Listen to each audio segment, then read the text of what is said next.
10ই December বিশ্ব মানবাধিকার দিবস। বাংলাদেশের ইতিহাসের নিকৃষ্টতম মানবাধিকার লঙ্ঘনের দৃষ্টান্ত ছিল শেখ হাসিনার 15 বছরের ফ্যাসিবাদী শাসনের।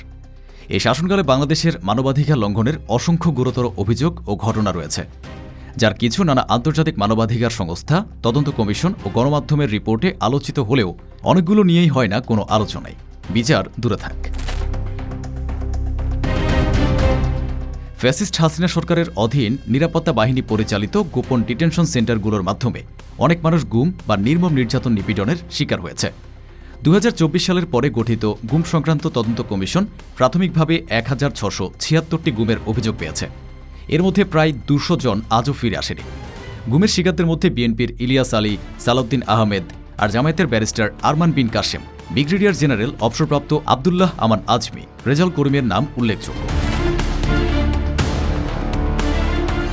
2009 সালের পর থেকে বিভিন্ন আন্দোলনে আগ্নেয়াস্ত্রের ব্যবহারে, পুলিশি হেফাজতে, নির্যাতনে, র্যাব কর্তৃক ক্রস ফায়ারে, এমনকি জঙ্গি নাটকে অনেক বিচার বহির্ভূত হত্যার ঘটনা ঘটেছে। 2013 সালের 28 ফেব্রুয়ারি থেকে 5ই মার্চ এই 6 দিনে আল্লামা দেলোয়ার হোসেন সাঈদীর রায়কে কেন্দ্র করে পুলিশ ও অন্যান্য আইন প্রয়োগকারী বাহিনীর গুলিতে কমপক্ষে 150 জন নিহত হয়। এটি ছিল হাসিনার শাসন আমলে প্রথম প্রত্যক্ষ গণহত্যা। একই বছরে 5ই মে মতিঝিল শাপলা চত্বর ও এর আশেপাশের এলাকায় হেফাজতে ইসলামের আন্দোলনকে কেন্দ্র করেও চালানো হয়েছিল গণহত্যা। আজও সেই ঘটনার নিহতের মোট সংখ্যা জানা যায়নি। এছাড়াও 2013-14 পুরো বছর জুড়ে 2015-এর বিএনপির টানা অবরোধেও অনেককে হত্যা করে সরকার। শিবির সন্দেহে বিশ্বজিতের বুয়েট আবরার ফাহাদ হত্যাকাণ্ড ফ্যাসিস্ট রেজিম কর্তৃক বিচার বহির্ভূত হত্যার আইকন হিসেবে রয়েছে। মানবাধিকার লঙ্ঘনের সকল দৃষ্টান্ত ছাপিয়ে যায় 2024-এর জুলাই কোটা বিরোধী আন্দোলনে।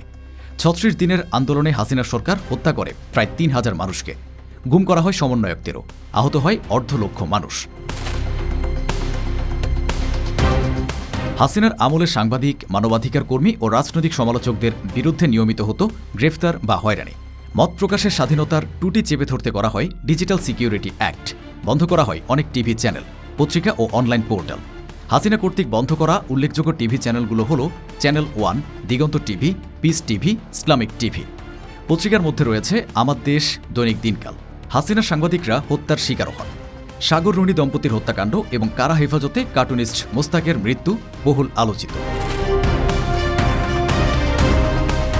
আওয়ামী আমলে নারীদের প্রতি নিপীড়নও ছিল নৈমিত্তিক ব্যাপার।